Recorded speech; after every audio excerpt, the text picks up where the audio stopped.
109 times.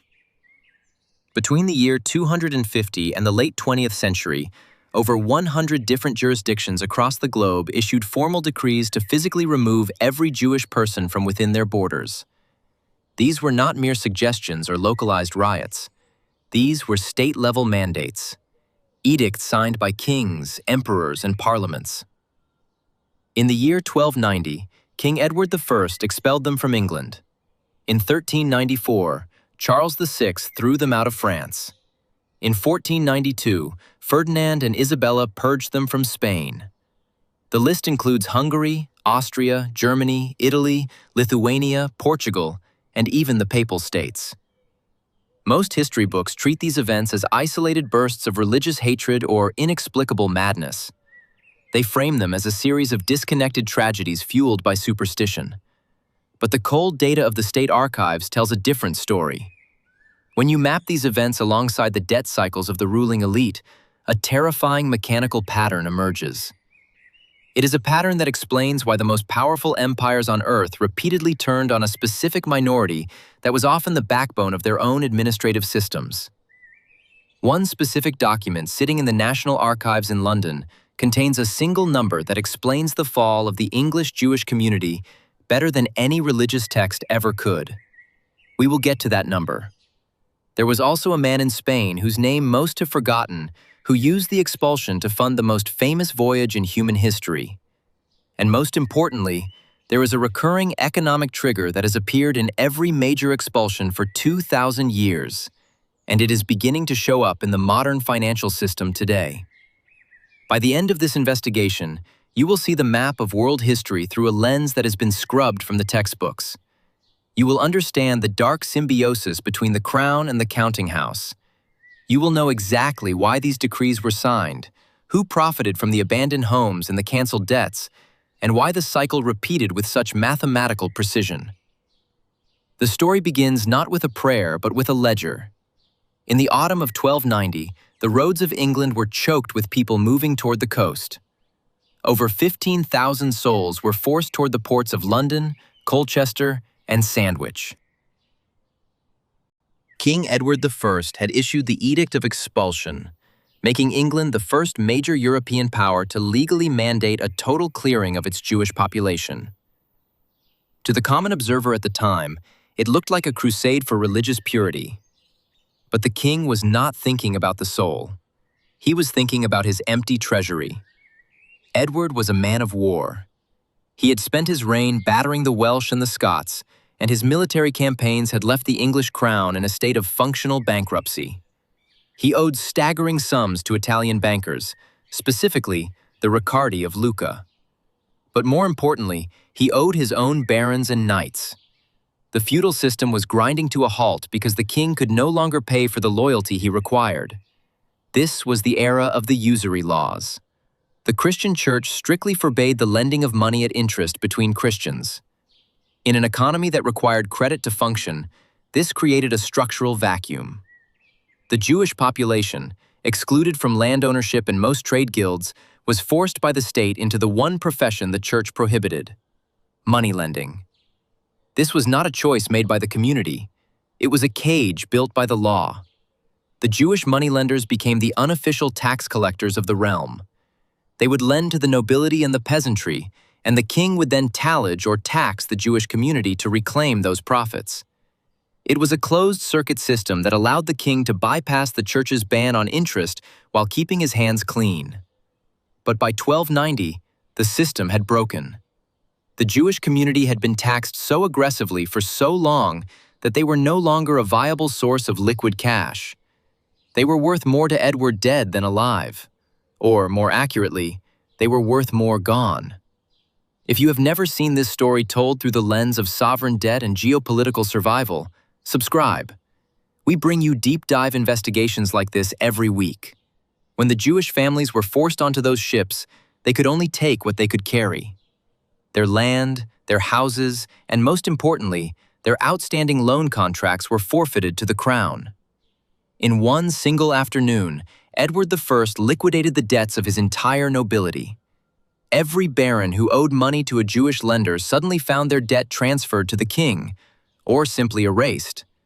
It was the greatest debt jubilee in English history, and it was bought with the lives and property of a minority group. The king did not just remove a people, he reset his balance sheet. This move was so popular with the debt-burdened knights and barons that they immediately granted Edward the largest tax in the Middle Ages to show their gratitude. But Edward was just a local player. 2 centuries later, a much larger machine was spinning in the Iberian Peninsula. In 1492, the Spanish Inquisition reached its peak with the Alhambra Decree. Most people know this year for Christopher Columbus. Few realize that the ships of the Expulsion and the ships of the Discovery shared the same harbor and the same funding source. King Ferdinand and Queen Isabella had just finished the Reconquista, the long war to retake Granada from the Moors. Like Edward, they were broke. The war had cost millions of maravedis. They had borrowed heavily from Jewish financiers, most notably Isaac Abravanel. According to the court records, Abravanel had personally provided the crown with massive loans to fuel the final siege of Granada. When the war was won, the crown faced a choice: pay back the massive debt with interest, or find a legal mechanism to invalidate the contract. The decree of expulsion was that mechanism. By declaring the Jewish population a threat to the spiritual health of the kingdom, Ferdinand and Isabella could seize every asset belonging to the community. They did not just take the gold. They took the buildings, the cemeteries, and the records of debt. The royal accounts show that the confiscated property was used to pay off the debts of the Spanish state and to provide the seed money for the expansion into the New World. One document in the Spanish archives reveals that the crown seized the equivalent of millions of dollars in today's currency from Jewish communal funds alone. This was state-sponsored asset stripping disguised as religious fervor. The pattern is not limited to Europe. If we look at the Byzantine Empire or the various caliphates of the Middle East, the same rhythm appears.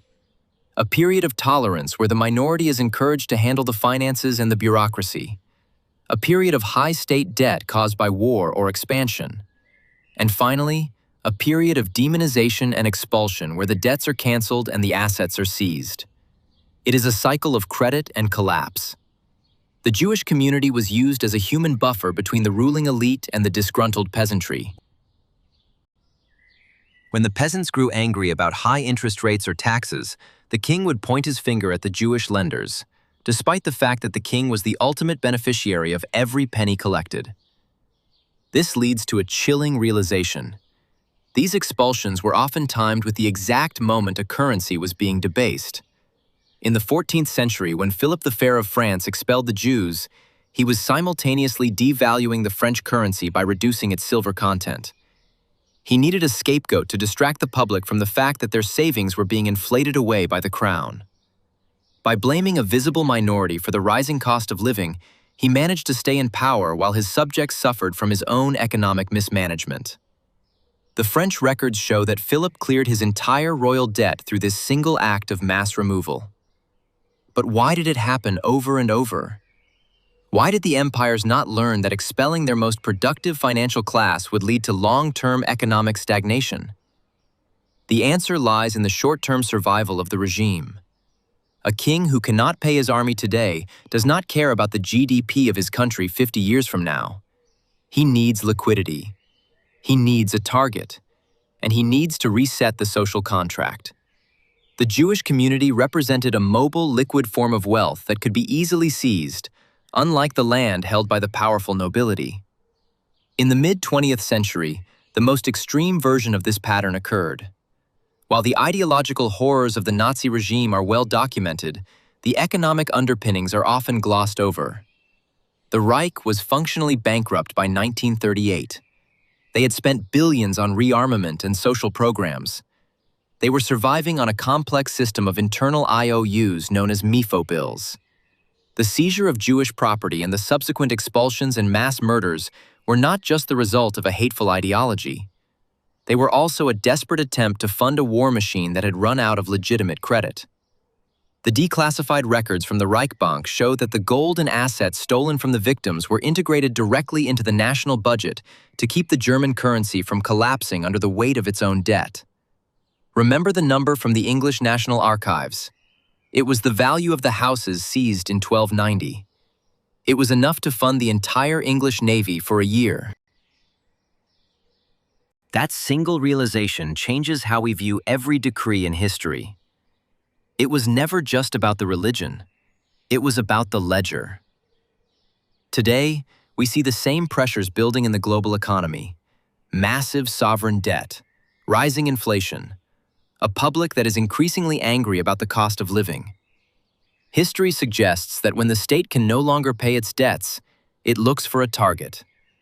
It looks for a way to reset the balance sheet without upsetting the majority. While the targets may change, the mechanics of the expulsion remain the same. The state uses a minority to manage its finances during the boom times, and then uses that same minority as a sacrifice during the bust. The records of the Spanish expulsion are still kept in the General Archive of Simancas. Among the thousands of pages, there is a letter from a royal tax official. He notes that the treasury had never been fuller, and the streets had never been quieter. He believed they had solved the problem forever. He was wrong. Within a century, the Spanish Empire was bankrupt again. They had removed the people, but they had not removed the debt-driven hunger of the state. The ghosts of the 1290 expulsion and the 1492 decrees still haunt the foundations of the modern financial world. Tell us in the comments which name you think historians got wrong. The final edict was signed in the same ink as the first. The ink was dry, but the cycle was not over. In a small vault in London, the original scroll of the 1290 expulsion still sits, wrapped in vellum, a silent reminder that for the state, people are often just numbers on a page waiting to be erased. The mechanism of the expulsion was never a glitch in the system. It was a feature of the state.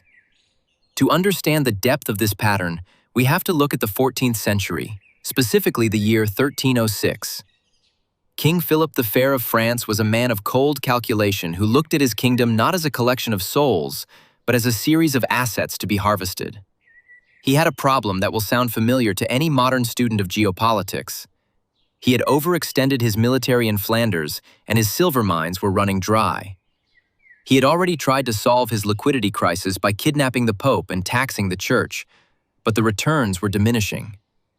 On a single day in July, Philip executed a logistical operation that would make a modern intelligence agency envious. In a synchronized strike across every province of France, his officers arrested every Jewish person in the realm. There was no warning. There was no trial. The crown did not just want them gone. The crown wanted their ledgers. According to the royal accounts, the king's men spent the next several months tracking down every person who owed money to a Jewish lender. Instead of the debt being canceled, Philip declared that all debts were now owed directly to him. He became the national debt collector. He squeezed the peasantry and the merchant class for every penny of interest that had previously been negotiated. But he did it with the full power of the royal army. The archives in Paris reveal that this single maneuver generated enough capital to pay off the king's massive war debts and fund a new era of French expansion. But the pattern has a second layer that historians often ignore. This is the geopolitical layer. In the 16th century, the Ottoman Empire observed the expulsions happening in Western Europe and made a strategic decision that changed the balance of power in the Mediterranean.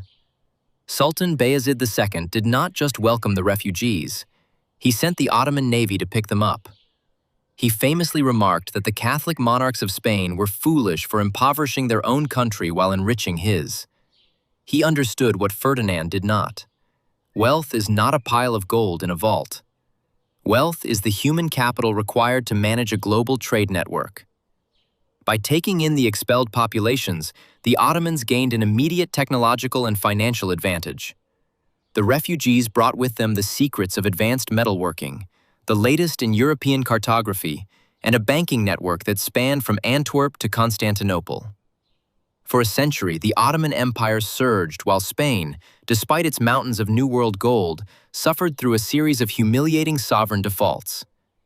The Spanish crown had the gold, but they had expelled the only people who knew how to turn that gold into a functioning economy. This brings us to a terrifying callback to the English situation. Remember the knights and barons who cheered when Edward I erased their debts in 1290? They thought they were free. But within 3 decades, the English economy had stalled. Without a sophisticated credit market, the kingdom could not fund its own growth. The crown was forced to turn to Italian bankers who charged even higher rates and eventually seized English wool exports as collateral. The short-term relief of the expulsion led to a long-term loss of national sovereignty. We see this same desperation in the archives of the 1930s. While the world focused on the speeches and the rallies, the economic reality was far more cynical. The German government had created a closed economic loop through something called MIFO bills. These were essentially fake receipts used to pay defense contractors. By 1939, the bill was coming due. The state needed a massive influx of hard currency and physical property to keep the illusion alive. The Aryanization of businesses was not just a social policy. It was a massive state-mandated asset seizure designed to plug a hole in the national budget that was billions of marks wide. The declassified ledgers of the era show that the stolen property of the victims was the only thing keeping the German mark from a total hyperinflationary collapse in the months leading up to the invasion of Poland. The common thread in every one of these 109 cases is the debt ceiling. When a civilization reaches the point where it can no longer pay the interest on its ambitions, it looks for a way to break the contract. It looks for a group that is small enough to be targeted, but visible enough to serve as a distraction. It is a cynical, repeating loop of history where the minority is invited in to build the infrastructure of credit, only to be gutted for that same infrastructure when the state goes bust. The records of the Council of Ten in Venice contain a secret report from 1600. It describes how the city-state debated whether to follow the Spanish example. One senator argued that expelling the Jews would satisfy the mob and clear the city's debts. But another senator, whose name is recorded as Paolo Sarpi, warned that a state that breaks its contracts with one group will eventually break them with everyone. He argued that the credibility of the Venetian bank was worth more than the short-term gain of a seizure.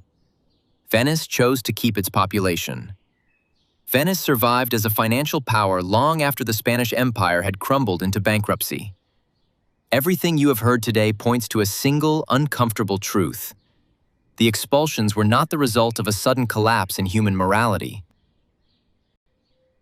They were the result of a predictable collapse in state finance. The hatred was the tool, but the ledger was the driver. We are currently living through an era of record-breaking global debt.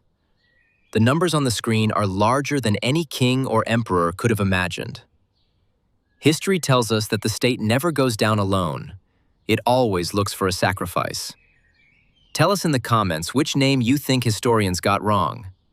The original decree from 1492 is still on display in the Inquisition Museum. It is a heavy piece of parchment, cold to the touch. It represents the moment a superpower chose a short-term reset over a long-term future. It is a reminder that when the math of an empire stops working, the humans are the first thing to be erased.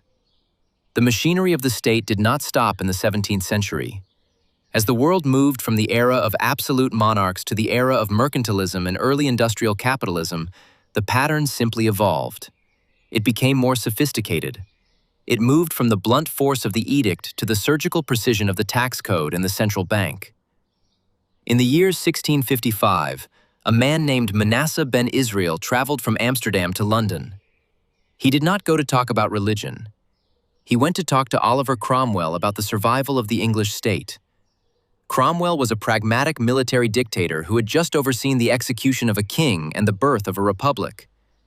England was surrounded by enemies and drowning in the costs of its own revolution. Cromwell realized that the expulsion of 1290 had been a tactical victory, but a strategic catastrophe. By removing the Jewish community, England had severed its connection to the emerging global trade networks of the Dutch. Cromwell did not readmit the Jews out of a sense of tolerance. He did it because he needed a merchant class that could compete with the Spanish and the Portuguese. He needed intelligence. He needed credit, and he needed people who could move capital across borders faster than a Royal Navy could sail. This reversal proves the thesis. When the state is in the early stages of expansion, It invites the minority in to build the scaffolding of the economy. When the state reaches the point of debt-saturated collapse, it tears that scaffolding down to burn it for warmth. This cycle is visible in the 19th century Russian Empire. The Pale of Settlement was a massive geographic cage designed to keep the Jewish population as a useful economic buffer on the borderlands. But whenever the Tsarist regime faced internal revolt or economic stagnation, the state-sponsored pogroms began. The Okhrana, the secret police of the Tsar, used these moments of violence to redirect the anger of the starving peasantry away from the winter palaces and toward the small shops of the shtetls. One declassified memo from a regional governor in 1881 states plainly that the riots were a useful pressure valve for the revolutionary steam building in the cities. The state was using a minority as a human lightning rod to protect the autocracy. But the most chilling expansion of this pattern happened in the world of high finance during the lead-up to the First World War. The banking houses of Europe were the ones funding the dreadnoughts and the rail lines. They were the ones who held the keys to the mobilization of millions of men. But as the war dragged on and the casualties reached into the millions, the debt reached levels that were mathematically impossible to repay. Every nation involved in the conflict was looking for a way out of the bill. In the aftermath, the hyperinflation of the Weimar Republic was not an accident. It was a choice. It was a way for the German state to erase its internal debts by destroying its own currency. When the currency died, the middle class was wiped out. They looked for someone to blame for the theft of their life savings. The state did not admit it had printed the money into worthlessness. It pointed to the financiers and the outsiders. It pointed to the very people it had relied on to fund the war in the first place. This brings us to the final macro loop. We are currently watching the debt-to-gross domestic product ratios of the world's largest economies climb toward 300%. This has only happened a few times in the last 2,000 years. Each time it has happened, a major social or ethnic reset has followed. The modern state is currently addicted to a system of credit that requires constant expansion. When that expansion stops, the state has two choices. It can default on its promises to the majority, or it can seize the assets of a minority. History shows that it almost always chooses the latter because it is the path of least resistance for those in power. The document in the British Museum that records the final departure of the Jewish community in 1290 is not just a piece of history. It is a warning. It shows that the law is whatever the king needs it to be when the treasury is empty. The pattern they do not discuss is that every empire is a predator, and its own citizens are the prey of last resort. The expulsions were the first warning signs of an imperial collapse that was already inevitable. If you have stayed this far, you now see the grid behind the map. You see that the 109 expulsions were not 109 mistakes. They were 109 attempts to fix a broken balance sheet. They were the desperate moves of a ruling class that had run out of other people's money. Tell us in the comments which name you think historians got wrong. The ink on the last decree is never truly dry. It is just waiting for the next debt cycle to reach its peak. In the archives of every fallen empire, the ledgers are always the last thing to be buried. They show that the cost of power is always paid by those who are least able to defend themselves, and the state never forgets where the gold is hidden. The structural integrity of this pattern depends on a concept called the sovereign trap. For 2 millennia, every empire that reached its peak followed the same fatal trajectory. They expanded until their borders were too large to defend. They spent until their taxes were too high to collect. And finally, they borrowed until their interest was too heavy to pay. This is the moment the state stops being a protector and becomes a scavenger. In the mid-17th century, the Polish-Lithuanian Commonwealth was the largest state in Europe. It was a multi-ethnic superpower that had invited the Jewish population to act as the arrendators, or the managers of the great noble estates. They were the interface between the lords and the serfs. They collected the rents, managed the mills, and kept the machinery of the feudal economy lubricated. But in 1648, the system collapsed during the Khmelnytsky uprising. The Cossacks and the peasants did not rise up against the Polish king first. They rose up against the Jewish managers who were the face of the king's taxes. The state had used this minority to shield itself from the resentment of its own people for centuries. When the violence erupted, the Polish nobility did not move to protect their managers. They stayed behind their fortress walls and watched as the buffer was shredded. The chronicles of the era describe a level of brutality that shocked even the hardened soldiers of the 30 Years' War. But the most telling detail is found in the subsequent treaties. The Polish state used the chaos to seize the remaining assets of the survivors and to default on the pensions and debts owed to the very people who had kept the Commonwealth running. The state used the tragedy to clear its books. This brings us to the economic engine of the modern era, the central bank.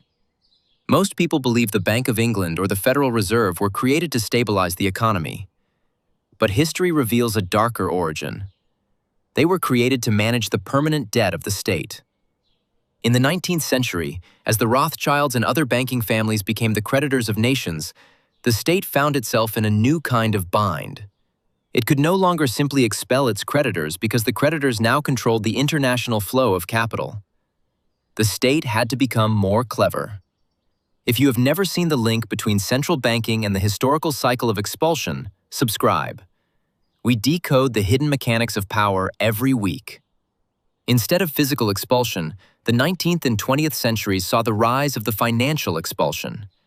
This is where the state uses inflation to devalue the wealth of the productive class. By printing money to pay for wars, the state effectively seizes a percentage of every bank account in the country without ever firing a shot or signing a decree. The victims are not moved across a border.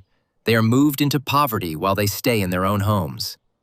The records of the 19th century Austrian Empire show that the Habsburgs used this method repeatedly to wipe out the debts they owed to Jewish and Christian financiers alike.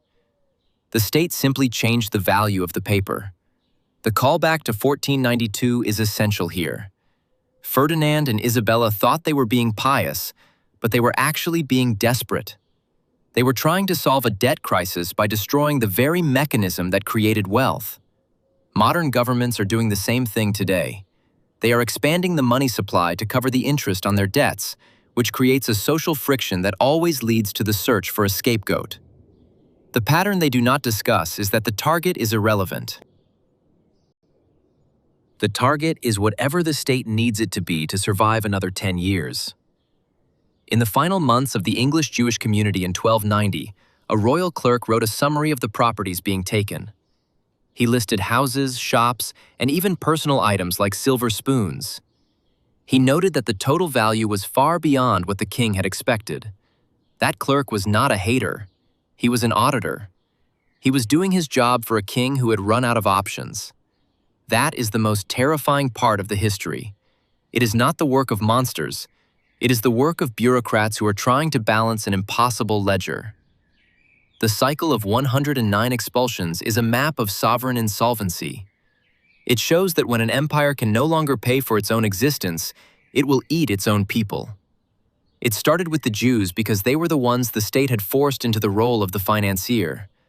But the pattern does not stop there. Once a state learns it can solve its debt problems through seizure and expulsion, it eventually turns on every group that has something worth taking. Tell us in the comments which name you think historians got wrong. The last ship left the harbor 500 years ago, but the tide is coming back in. The debt is higher than it has ever been. The social contracts are fraying. And somewhere, in a basement of a government building, a clerk is likely looking at a list of assets and wondering how much time they can buy by hitting the reset button one more time. The history of the world is not written in blood. It is written in the red ink of a ledger that never stays balanced for long. The survival of this cycle across 20 centuries suggests that it is not a series of accidents, but a law of political physics. To understand the final phase of the pattern, we must look at the transition from the old world of kings to the new world of the globalists. In the 19th century, the Russian Empire provided the most clinical example of how a state uses a minority to manage its own decay. The czars were facing a double threat: a bankrupt agrarian economy and a rising tide of revolutionary Marxism. Their solution was the May Laws of 1882. These laws did not start with an expulsion order. They started with a restriction on where people could live and how they could trade. By stripping the Jewish population of their right to own land in rural areas, the state forced them into the cities, creating an artificial economic pressure cooker. When the inevitable social friction occurred, the state-controlled press did not blame the Tsarist failures. They blamed the people they had just displaced. The documents of the Russian secret police from this era reveal a deliberate strategy of using the Jewish community as a lightning rod. One internal memo noted that as long as the masses were focused on the shops in the Pale of Settlement, they would not be looking at the gates of the Winter Palace. It was a strategy of managed chaos that bought the Romanovs another 30 years of power. But the price of using a minority as a pressure valve is that it eventually destroys the very thing it was meant to protect. By the time the Russian Empire collapsed in 1917, it had purged or alienated the very middle class that could have provided a stable transition to a modern economy. The state had eaten its own future to survive a single decade of debt. This leads us to the most overlooked angle of the 20th century. After the fall of the traditional empires in the First World War, the world entered the era of the ethnostate. In this era, the pattern of expulsion became even more radical because the state was no longer just protecting a crown, it was protecting a myth of national purity. When the German government began its systematic seizure of assets in the 1930s, they did something the medieval kings never could. They used modern accounting. They did not just take the gold, they took the patents, the copyrights, and the insurance policies. They integrated the stolen wealth into the national healthcare and pension systems to buy the silence of the majority. The records of the Reich Finance Ministry show that by 1941, the seized assets of the Jewish community were being used to fund the basic social services of the German public. The state had turned a whole population into a literal fuel source for its own survival. Everything we have investigated leads to a single, concrete realization about our present moment. The historic trigger for these events was always a combination of two factors: a debt level that cannot be serviced through taxes, and a loss of public faith in the currency. When those two things happen, the state must find a way to perform a wealth transfer. In the past, this was done through the physical removal of a wealthy or visible minority. Today, it is being done through the digital removal of purchasing power. The callback to the Venetian senator Paolo Sarpi is more relevant now than ever. He warned that once a state breaks its contract with one group, it will eventually break it with everyone. We see this today in the way the global financial system is being restructured. The tools that were once used to target specific groups, financial deplatforming, asset freezes, and the weaponization of the banking system, are now being normalized for the general population. The machinery of expulsion has been digitized. You no longer have to be physically moved across a border to be removed from the economy. You just have to have your access to the ledger revoked. The number we discussed at the beginning, the 15,000 people forced out of England in 1290, is small compared to the billions today who are tethered to a global debt bubble. But the logic remains the same. The state is a creature of survival. It does not have friends. It only has interests, and its primary interest is the maintenance of its own credit. The final record of the Spanish expulsion in 1492 describes the silence of the abandoned Jewish quarters in Seville and Toledo. The chroniclers noted that the houses were empty, but the debts were gone. They thought they had achieved a miracle of finance. They did not realize they had just started the countdown to their own decline. The cycle of the 109 expulsions is a warning that the state is never more dangerous than when its bank account is empty. The red ink of the past is the blueprint for the resets of the future. The pattern is not hidden. It is simply written in a language most people are afraid to read, the language of the ledger.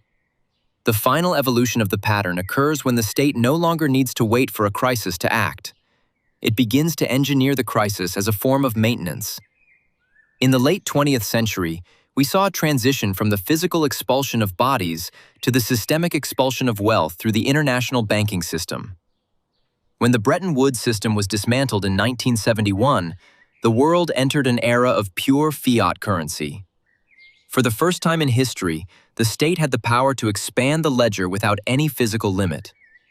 This changed the timeline of the cycle, but it did not break it. It simply allowed the debt to grow to levels that would have been unimaginable to King Edward or Queen Isabella. If you look at the sovereign debt crises of the 1980s and 90s, you see the same skeletal structure. When countries like Argentina or the nations of the former Soviet bloc saw their currencies collapse, the state did exactly what the medieval kings did. They suspended the rights of the individual to protect the integrity of the collective debt.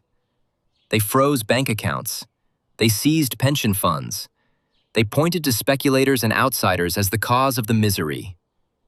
The records of the International Monetary Fund show that in every major debt restructuring of the last 50 years, the primary goal was to protect the creditors at the top of the pyramid, while the common citizens at the bottom were forced to eat the losses. This is the expulsion of the many to save the few. There is a final callback we must address. Remember the 15,000 English Jews in 1290 who were given only a few weeks to leave their homes and were stripped of their contracts. Their property was used to fund the king's wars. Today, we are seeing the rise of central bank digital currencies. These are not just new forms of money, they are the ultimate realization of the royal ledger. In a world of digital currency, the state has the power to expire your money, to restrict what you can buy, and to effectively expel you from the economy with a single line of code. The physical ships and the paper edicts of 1492 have been replaced by the database and the algorithm. The pattern they do not discuss is that the state is a perpetual motion machine fueled by the transfer of wealth from the unorganized many to the organized few. The 109 expulsions were the early, crude versions of this machine. They were loud, violent, and messy.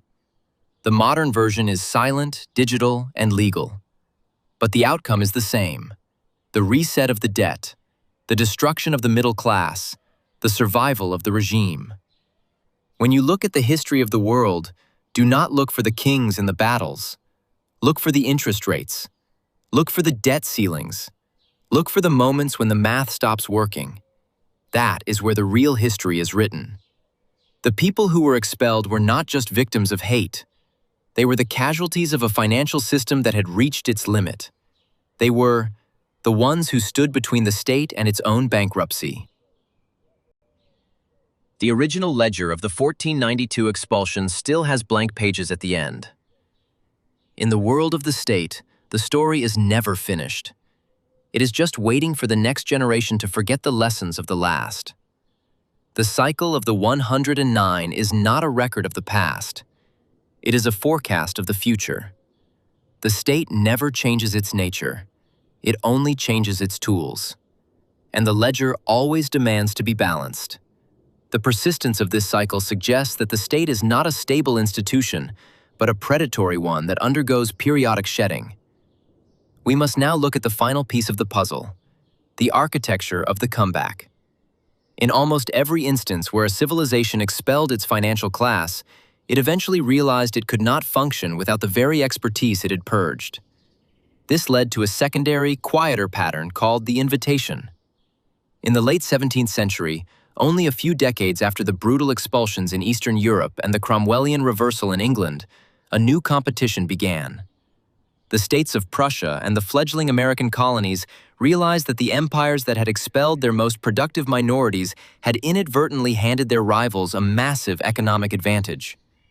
Frederick the Great of Prussia, a man known for his ruthless military precision, wrote to his ministers that he would build mosques and synagogues in Berlin if it meant bringing in the merchants and the capital needed to compete with the French. He understood that the state's hunger for power would always eventually override its ideological or religious purity. This reveals the true nature of the pattern. The minority is used as a mobile battery. They are charged up during times of growth, drained during times of crisis, and then the battery is thrown away once it is empty. But the state eventually finds itself in the dark and must go looking for a new power source. The records of the 19th century European courts are filled with decrees of emancipation that were not born of a sudden enlightenment, but of a desperate need to industrialize. The state needed the banking networks to fund the railroads. It needed the international connections to secure raw materials. The very people who had been legally barred from society for centuries were suddenly invited into the halls of power, not as equals, but as the only ones capable of saving the state from its own inefficiency. But this brings us back to the sovereign trap. Each time the battery is replaced, the state grows larger. Its appetite for debt increases, its military becomes more expensive, and the next crash becomes more violent. We are now in the final stages of the largest debt cycle in human history.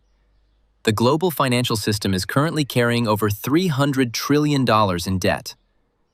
There is no minority on earth large enough or wealthy enough to be seized to pay off that bill.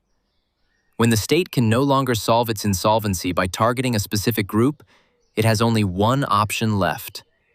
It must target the savings and the labor of the entire population simultaneously. The declassified reports from the 1970s and 80s regarding the transition to a cashless society hint at this final move. The architects of the current system realize that physical cash is a form of freedom that makes the ledger difficult to control. By moving the world toward a purely digital existence, they have created a universal cage. The expulsions of the past were limited by geography.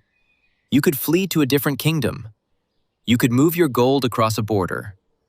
But in a globalized digital economy, there is no outside. The ledger is everywhere. Remember the 109 expulsions? Each one was a localized failure of the state to manage its own greed. Today, we are looking at the possibility of a globalized version of that same failure.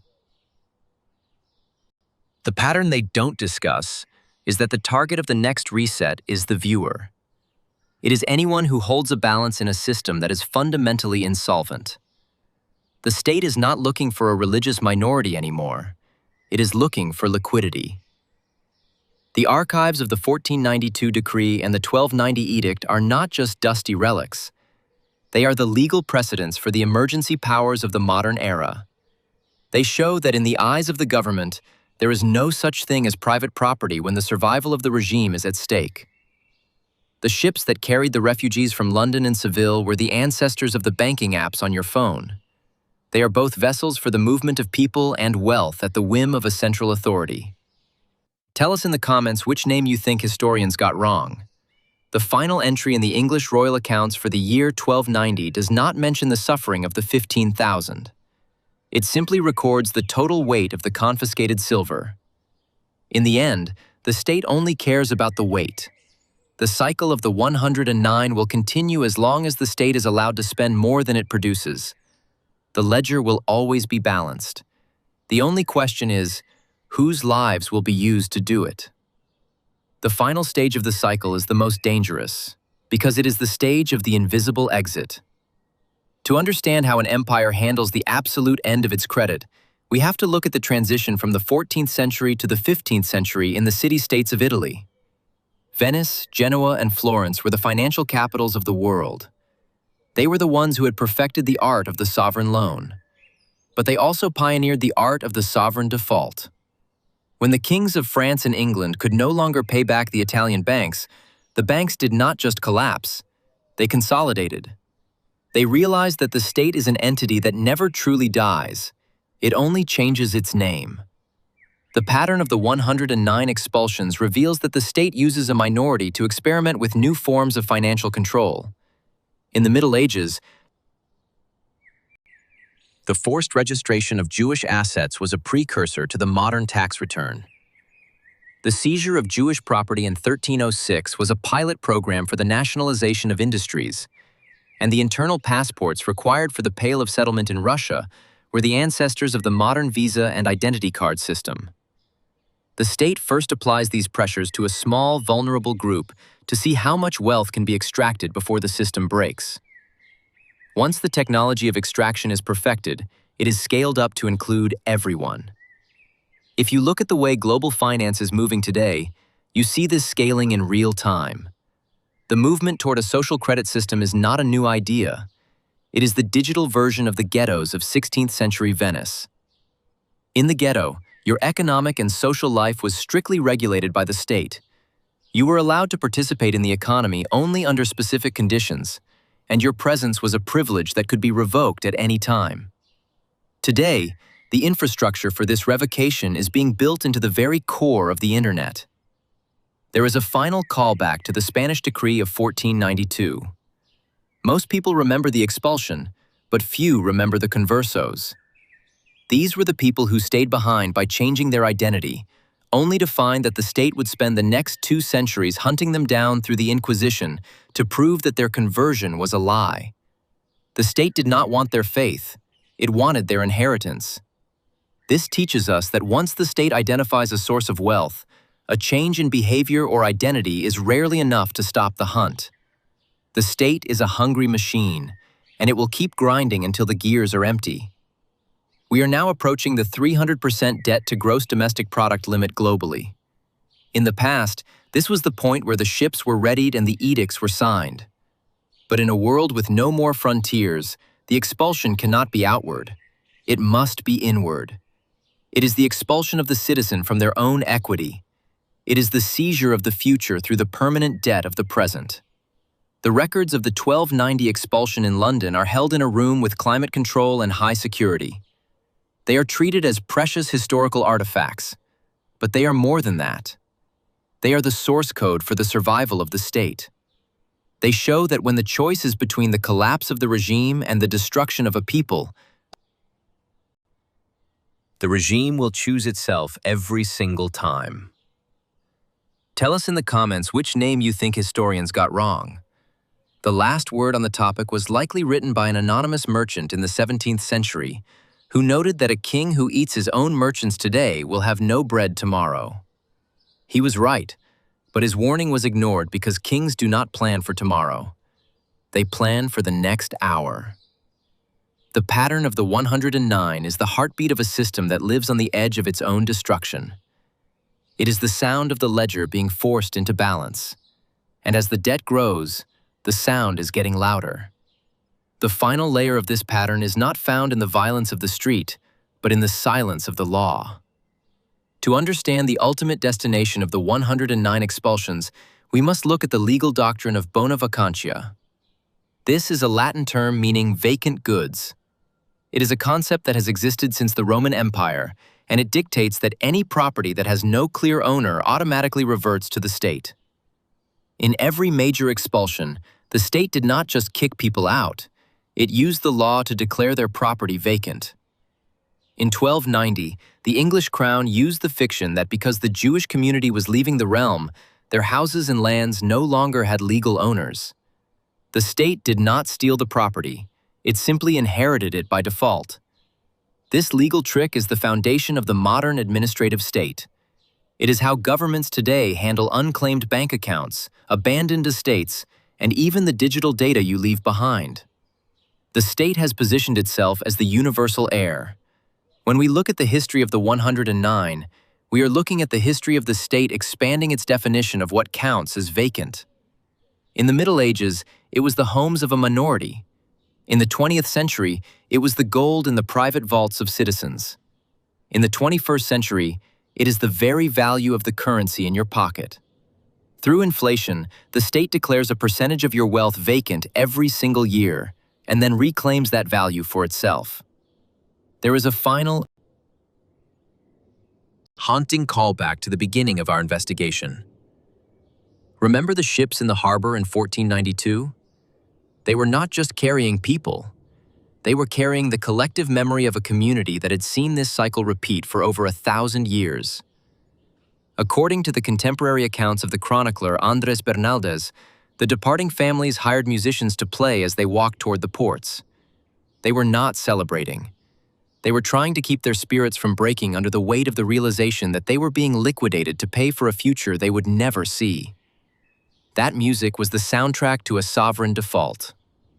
We are now living in a world where the debt has reached its final frontier. There are no more new lands to discover, and no more new populations to tax into existence. The state is now looking at its own core supporters, its own middle class, and its own infrastructure as the next source of vacant goods. The technology of the expulsion has been perfected. It is no longer a localized event that happens every century. It is a continuous digital process that happens every second of every day. Every time a central bank clicks a button to create more debt, a small piece of your life is being expelled from the ledger. The secret pattern they don't discuss is that the state is not a permanent structure. It is a flame that must constantly be fed. For 2,000 years, it fed on the Jewish community whenever the wood ran low. But the fire is now so large that it is beginning to consume the fireplace itself. The 109 expulsions were the early warnings of a system that is fundamentally parasitic. They were the tremors before the earthquake. Tell us in the comments which name you think historians got wrong. The next time you see a headline about a sovereign debt crisis or a new digital currency mandate, do not think of it as a modern development. Think of the ships in the harbor of London in 1290. Think of the royal auditors weighing the silver spoons. Think of the ledger. The names change, the dates change, and the technology changes. But the hunger of the state is the only constant in human history. The cycle of the 109 is not a chapter in a